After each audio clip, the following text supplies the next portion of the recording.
Donc la petite leçon qui accompagne le texte, c'est tout simplement al-a'dad, donc les nombres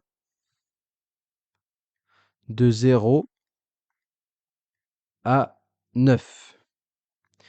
Donc remarquez que il y a plusieurs formes. Donc on a sifrun 0, wahidun 1. Mais regardez qu'il y a un petit ta ici. Pourquoi? Parce qu'en fait, il y a certains nombres en arabe qui ont deux formes, masculin et féminin, comme un et une. D'accord? Donc wahidun ici c'est au masculin. Donc on va déjà lire le masculin. Ithnani 2, thalathun 3, arba'un 4, khamsun 5, sittun 6, sab'un 7, thamanin 8, tis'un 9. Donc thamanin est un mot un petit peu spécial, c'est pour ça que lui il aura toujours une ou très souvent une kasra et pas une dhamma. Ne vous inquiétez pas, c'est normal. Donc, je vais vous écrire les mots au féminin pour que ce soit plus simple pour vous. Donc, wahidun deviendra, je vais l'écrire en dessous, wahidatun. Ithnani deviendra au féminin, ithnatani. Thalathun deviendra thalathatun. Arba'un deviendra, c'est assez simple, hein, arba'atun. On rajoute donc le ta à chaque fois.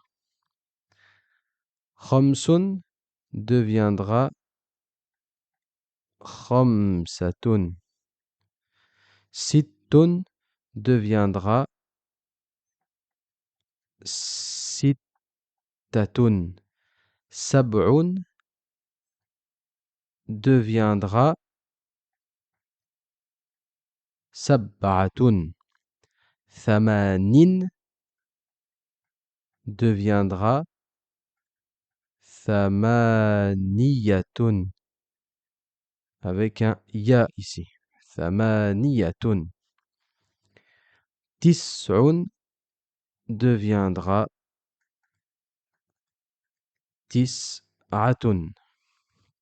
Donc pour vous faciliter, moi je vous conseille d'apprendre uniquement une seule forme. D'accord? Celui qui peut apprendre les deux, c'est mieux.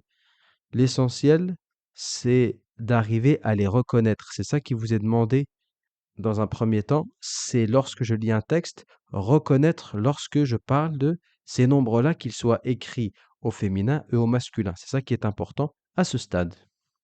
Et à la toute fin de la leçon, il nous fait un rappel sur les règles de dictée. Il nous dit la première règle à respecter en dictée est d'écouter attentivement les lettres afin de faire la différence entre deux choses, entre les lettres qui se ressemblent, sin et sad, donc sa ou sa, ou ta ou ta, ou da ou da, etc., etc. Ça, c'est la première règle de base pour pouvoir bien identifier le mot. Et deuxièmement, évidemment, repérer quand est-ce qu'il y a une voyelle courte ou une voyelle longue.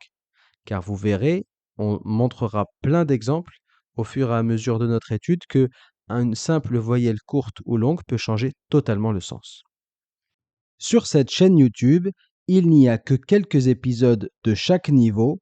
Vous trouverez la suite des vidéos et les formations complètes sur languearabe.fr. Le lien est juste en dessous de la vidéo dans la description.